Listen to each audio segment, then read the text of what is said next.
No-show pa rin si dating Pangulong Rodrigo Duterte sa pagsimula ng unang status conference ng International Criminal Court para sa kasong Crime Against Humanity. Live mula sa Mandaluyong, nasa frontline ng balitang yan si Dave Abuel. Dave, kailan magsisimula ang trial ng dating Pangulo?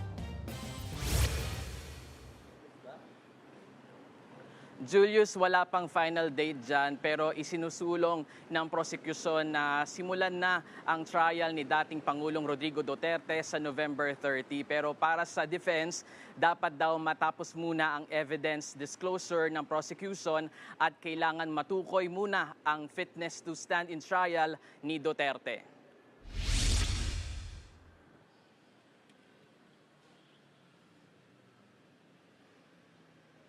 Sa unang status conference ni Duterte para sa kaso nitong Crimes Against Humanity, hindi pa rin ito nagpakita sa publiko. Ang kanyang bagong lead counsel na si Peter Haynes nagsumite ng signed waiver. Si Haynes ang pumalit kay Attorney Nicholas Kaufman.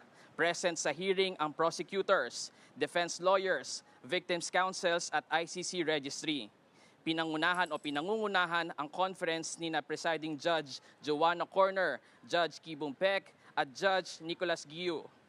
Isa sa tinalakay dito kung kailan ba dapat ang trial ni Duterte. Kung sa prosec ay November 30, ang defense earliest at reasonable date raw ay December 30. Habang ang counsel for victims bukas na simulan ang trial sa September o sa November 30 pero masyado na raw matagal kung gagawin itong January 2027.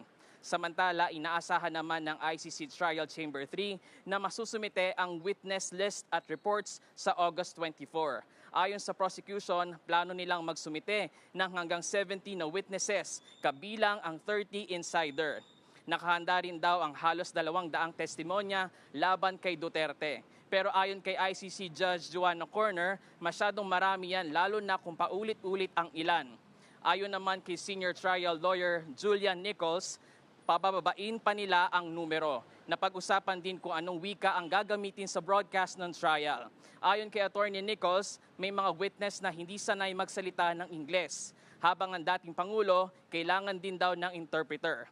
Samantala, formal nang inilunsad ang EJK Truth Commission. Isa itong independent at civilian-led body na tututok sa pagdodokumento ng extrajudicial killings at iba pang kaugnay na pang-aabuso sa bansa. Pinangungunahan ni former ICC Judge Raul Cano Pangalangan bilang chairman ang komisyon. Makakasama niya bilang commissioner si forensic pathologist Dr. Raquel Fortun at Cardinal Ambo David bilang advisor. Nilinaw ng komisyon na hiwalay ito sa proseso ng ICC, bagamat maaring magamit ng ICC ang ilang impormasyon mula rito. Julius, sa ngayon, nasa ikalawang bahagi na tayo ng status conference na pag-usapan ang posibilidad ng pagdadagdag ng mga bagong insidente na konektado sa mga nauna ng naisumite. Kasalukuyan pa yung pinag-uusapan sa ngayon. Ilang beses ding nagsagawa ng private session o ginagawa yung pansamantalang pagputol sa live stream lalo na kung sensitive ang impormasyon o ang impormasyong pinag-uusapan at bilang proteksyon na rin sa mga witness. Mamaya namang pasado alas 8:30 ng gabi, oras pa rin dito sa Pilipinas, nakatakda yung ikatlong bahagi nitong status conference. Balik sa iyo, Julius. Maraming salamat, Dave Abuel. Mga kapatid, Julius Babaw po. Para sa komprehensibo at makabuluhang balitaan at talakayan, mag-follow at mag-subscribe na sa social media pages ng News 5.